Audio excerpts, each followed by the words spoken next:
ah. d'accord daal xanaa waxatoo dara nuyu naa ko. nuyu les internautes nga xamante tamit édition de soir a commencé rek ils sont connectés donc Pape Sané tey la ñu mettre sous mandat de dépôt l'ancien ministre du développement territorial développement communautaire et de l'équité sociale territoriale Amadou Mansour Faye di goro ci ku fi nekkoon président de la République aussi nekk magu ci première dame. kii di Marème Faye Sall donc c'était prévisible xaaroon nañ ko. waaw c'était quelque chose de prévisible daanaka d'abord di ko masawu ay mbokkam et tout mais di wax rek ni que dafa nekk un exercice bi nga xam ne dans une république je crois que kenn waru ci offusqué wu su dee amul ay relents politique yoon la nit ñi la dénk dañ la lii am na luñ ci taq na suuf taqul suuf mais il faut que nga ñëw ñu leeral ko c'est une excellente chose ce qui est en train de se faire sauf laa la wax sauf bu ci amul relents politique mais concernant l'inculpation et le placement de sous mandat de dépôt de Mansour Faye c'était quelque chose de prévisible sànq maa ngi am ku may waxal mu naa ma non li ma comprendre mooy pourquoi on lui a refusé le cautionnement ma ne ko waay effectivement cautionnement bi xam nga c'est une libre appréciation du juge mooy apprécier même si la loi dit expressément ni que s'il y a une contestation sérieuse ou bien si la personne peut cautionner mais c'est pas une obligation formelle c'est-à-dire rek daf voilà moom ngoog juge bi mooy apprécier apprécier na diversement ci cas où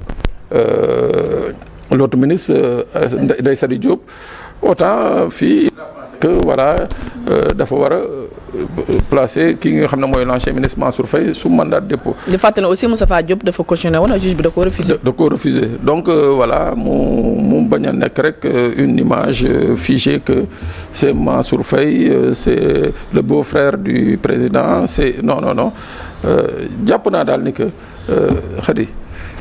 ça devrait être une leçon pour tous ceux surtout ñi nga xam ne qui sont aux affaires aujourd'hui. Que l'argent public effectivement sant bi mooy ba ko fa. voilà. maanaam jàpp ñii ñi xam ne dañ leen di topp ci reddition des comptes maanaam di saytu lu ñu yoree woon réew bi. dafa nekk leçon ci ñi nga xam ne ñoo jël bopp réew mi. ñu bees ñu jàng ci ñoom it nii ñoom it ëllëg dinañ rendre compte. mais forcément xam nga nag loolu c'est ça le charme dans la démarche. mooy que tey on le fait et c'est tout à fait normal je crois même que mon petit frère est d'accord avec moi surtout que ñoom c'est une pratique chez eux ce compte rendu je dis pas reddition de compte ce compte rendu face aux citoyens mais dama ne comme c'est une règle c'est normal parce que tey jii yow soxna si sa jànq kër ga soo ñëwee weer bu dee ne ko lii mooy dépense bi weer bi bu dee boo gisee lii manqué da nga ne ko ana li ma la joxoon lii ak lii donc c'est une règle de tous les jours mais dama ne encore mieux ñii nga xam ne ñoo nekk tey aux affaires dañ ci war a jàng mu nekk un couperet bi nga xam ne day planer au-dessus de leur tête ni que l'argent public ndëgam nii la nañ ko fa baax. D'accord voilà alors Bassirou kii nga xam ne mooy Mansour Faye ñu ngi koy toppee 2,749 milliards de francs CFA de surfacturation ci mbirum ceeb bi ci période Covid-19 bi est-ce que dossier bi le fait que du moom kese la ñu woo dans ce cadre kii di Moustapha Diop ak Sophie Gladima ak kii di ku fi nekkoon aussi Ndeye Saly Diop Diam ñoom ci kaw Covid bi reddition des comptes ci Covid bi Ismaïla Madior Fall moom c'est autre chose bi du corruption la waaye lu spécifique ci Mansour Faye mooy moom goro président bi fi nekkoon la nekkoon aussi le frère de l'ancienne première dame est-ce que dafay indi mën nañu génne politique ci dossier bi. waaw xam nga jëlee ñaari fay yooyu. je pense que d'abord dañ koy massawu parce que kaso moom kenn du ko yéene kenn. surtout ku ci jaar. des gens comme nous qui avons fait la prison xam nañ ni tey képp koo xam ni rek dugal nañ la fa dañ lay ñaanal mais adduna bi dafa doy waar parce que bi may ñëw léegi dama seetaan benn vidéo Mansour Faye en 2017 bi ñu arrêté Khalifa Sall. door ko mandat de dépôt quand le journaliste lui avait posé la question daf ko ni justice moo def liggéeyam et que peut-être la justice a des éléments qui ont conduit à ce que mu placer Khalifa Sall mandat de dépôt c'était ça sa réponse à l'époque c'était pas ma position moi. Et la question que je me suis posée aujourd'hui est-ce qu'il va avoir le même discours bi mu amoon en 2017 est-ce que discours bi mu amoon 2017 jàpp ni Khalifa Sall lañ koy toppee justice dafa am élément jàpp ko est-ce que moom du am même duñ mën a am même discours bi ak moom tey aujourd'hui parce que damay rejoindre li grand wala mooy man li xew fan yi maa ngi def léegi sama post Facebook di rappeler benn post bu ma defoon 2017 doon wax nañ ma listeel ñi régime u Macky Sall arrêté et quand je vois aujourd'hui ceux de l'ancien régime tous crient à l'injustice tous crient à l'acharnement damay retrouver waat ci discours bi li ma doon dund en 2017 2022 pour dire quoi mooy que képp koo xam ne yàlla jox na la ndombal tànk war nga xalaat ni ëllëg da ngay passer le témoin à d'autres. te li olof di wax nag. ku nu fay sa bor nga mer la nga leble baaxul. donte nag jàpp naa ni réew kenn du ci fayantoo. réew kenn du ko utiliser di jaay doole.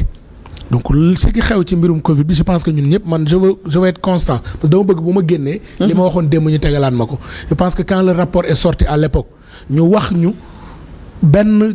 yorin bu doy waar bu amoon. gestion ñu fàttali ne rapport bi 2022 la woon. Macky Sall moo fi nekkoon président. oui moom la à l'époque ñun on était dans l'opposition. et on avait tous crié que nañ ñu ko leeralal. parce que mënuñu moment bi ñu demandé rester chez vous moment bi nga xam ne kenn ku si ne ñun même sénégalais bi gën a néew doole mi ngi jël ñaar dërëmam ak dërëmam di dajale def ñu xëy wax ñu ni xaalis boobu kat am na yorin bu jaarul yoon. donc tey man je veux rester cohérent avec moi-même liñ doon laaj mooy justice que na justice wax ñu réellement est-ce que xaalis boobu tey liñ ci ragal dafa am yorin bu doy waar képp koo xam ne nag. dem nañu ba gis ne set nga. boobaa dañuy ñaan nag que justice aussi def liggéeyam. waxoon naa fi bi may mujj ni li xaw a jafeel liggéeyu ngi nguur gi fi ne li tax Sénégalais yu bari seen xel di tee mooy ñi jiite réew mi en général organisé wu nañ ak seen militant ba képp ku ñu wax ne dañ lay jàpp ñu jàpp la xel nag du jariñ lu dul xalaat. moo tax ma jàpp ni ceux qui soutiennent le pouvoir aujourd'hui dans la communication ils devaient faire attention parce que en général liste yi ñu lay wax yëpp diw ak diw dañ koy jàpp kuñ ci wax rek ñu jàpp la buñ jàppee nit ki même su fekkee sax dafa def xel dafay xaw a teey. mais est-ce que ñoom it dañoo sukkandiku ci rapport tour yu mu cité rek. non en fait attention rapport bi ak aussi rapport bi ministère yu mu mais xam nga buñ delloo ci rapport bi peut-être on peut vous rapporter que tudduñu ci ñooñu seen ay tur. mais seen ministère yi non mais attention xam nga yooyu yëpp c'est des débats mën nañ ci dugg. mais dama jàpp ni tey jii li ñu gën a xeex ci réew mi mooy am des pouvoirs indépendants justice def liggéeyam exécutif def liggéeyam législatif def liggéeyam malheureusement ici da ngay déglu parfois confusion de rôle dafay am à la place de la justice damay considérer yenn militant passif ou responsable dañ jël place procureur te bu fekkee ku ñu wax dañ koy jàpp rek ñu gis ñu jàpp ko xel dafay tey donc sur le principe de la reddition des comptes moi je vais être cohérent avec moi-même képp ku ñu dénk da nga war a rendre compte képp ku ñu dénk nga def ci lu dul yoon dafa war a def liggéeyam. D'accord. mais pourvu que rek mu jaar ci yoon bañ a am kumba am ndey. kumba amul ndey parce que nag am na ñu nekkoon ci nguur googu ñu tuddoon ci ay rapport tey ñi ngi de l'autre côté te kenn dégguñ leen. D'accord. donc loolu rek mooy inquiétude bi nga xam ne dañ koy am ci mais ba ñu fi commencé ba léegi ci reddition des comptes bi yow li nga gis comme sur le plan juste est-ce que dara na sa xel. oh non dina jafe parce que en fait. boo seetloo même ñaari procureurs yi bi ñuy def seen conférence de presse da ngay sentir ni ñoom ñaar même émettre ci même longueur d'onde boo demee procureur de la République procureur financier et souvent ci bopp sénégalais yu bari dafay xaw a jaxasoo est-ce que lan la ñuy wër est-ce que on cherche à récupérer les milliards yi nga xam ne moom la sénégalais yi moom wala on cherche à placer tëj ay nit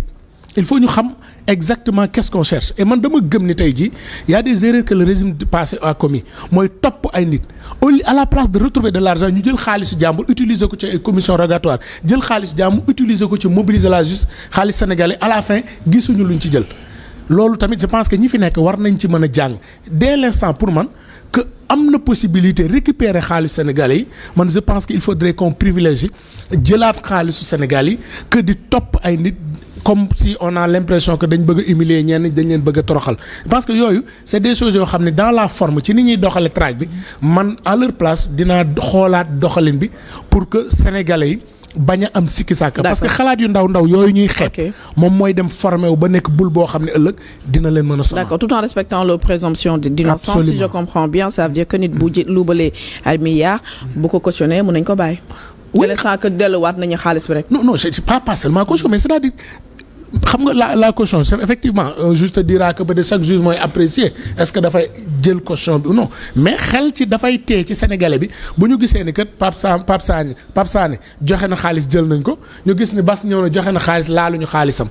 souvent dafay xaw a. mais ça a donné la réponse c'est le juge qui apprécie. ak aussi nan la ñuy cautionner mais am na aussi beneen fait. est-ce que li ñu woowagum nii